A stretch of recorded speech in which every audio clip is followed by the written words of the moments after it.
যদি কুরআনে যদি আইন মোতাবেক যদি শাসন হয়, ওয়াল্লাহি কোনো চুরি ডাকাতি রাহাজানি ইফতিজিন কোনো কিছুই করবে না, কারণ কুরআনে শাসন চলতেছে।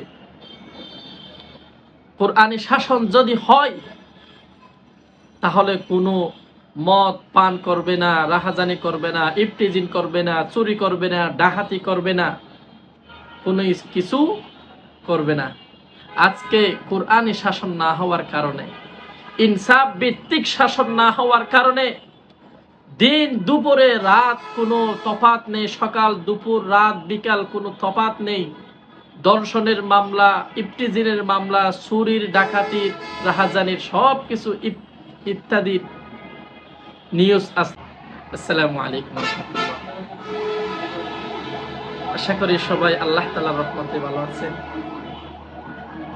একটা খুব নির্মম ঘটনা, খুব দুঃখের ঘটনা, যেটা আপনি আমি কোনোদিন সহ্য করতে পারবো না। আল্লাহ তাআলা এত বড় একটা পরীক্ষা করতেছে, যেটার সম্পর্কে আমরা সবাই যারা ফেসবুক, ইউটিউব, যারা বড় ইন্টারনেট জগতে আছি, সোশ্যাল মিডিয়ার মধ্যে আছি, সবাই অবগত আছি। সেই রকম একটি ঘটনা সিলেটের কানাইয়াঘাটের গ্রামে একটি ছোট্ট মেয়ে, নাম তাহার মুনতাহা, বয়স খুবই অল্প, 6 থেকে 7।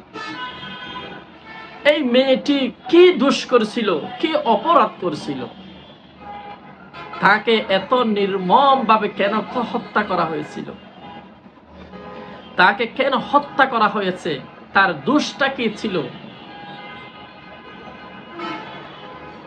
এই জবাবটা কি দিবে? আর ছোট্ট মেয়েটির মা বাবা কষ্ট সহ্য করতে পারবে? আসলেই যার মেয়ে, যার মা বাবা, এমনি স্বাভাবিক সন্তান অসুস্থ হলেও মা বাবা সহ্য করতে পারে না, সারা রাত ঘুমাইতে পারে না, খাবার খেতে পারে না, কারণ সন্তান অসুস্থ। সেই রকম একটা ছোট্ট সন্তান যদি লালন পালন করে, যদি একটু বড় করে, বড় হওয়ার পরে যদি আদর মহাব্বত ভালোবাসা বেড়ে গেছে, এই রকম একটা ছোট্ট মুনতাহার প্রতি যদি এত নির্মম ভাবে হত্যা করা হয়েছে, কারণটা কি, দোষটা কি? কোন একটা সূত্রে জানা গেছে দোষটা ছিল তাহার প্রতিবেশী, পাড়া প্রতিবেশী 3জন মিলে তাকে হত্যা করেছে।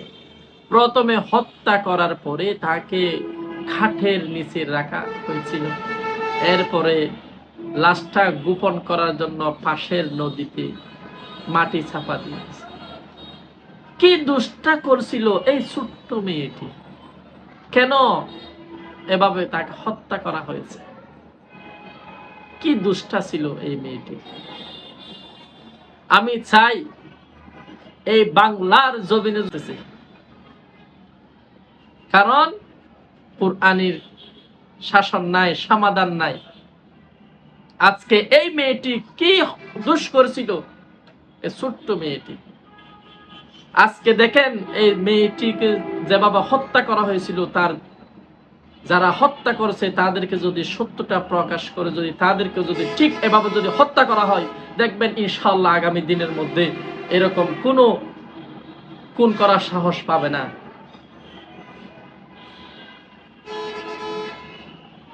আল্লাহ পাক আমাদের সবাইকে সহিহ সঠিক বুঝার তৌফিক দান করুক।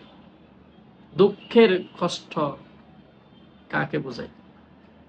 আল্লাহ পাক আমাদের সবাইকে হেফাজত করুক। আমিন।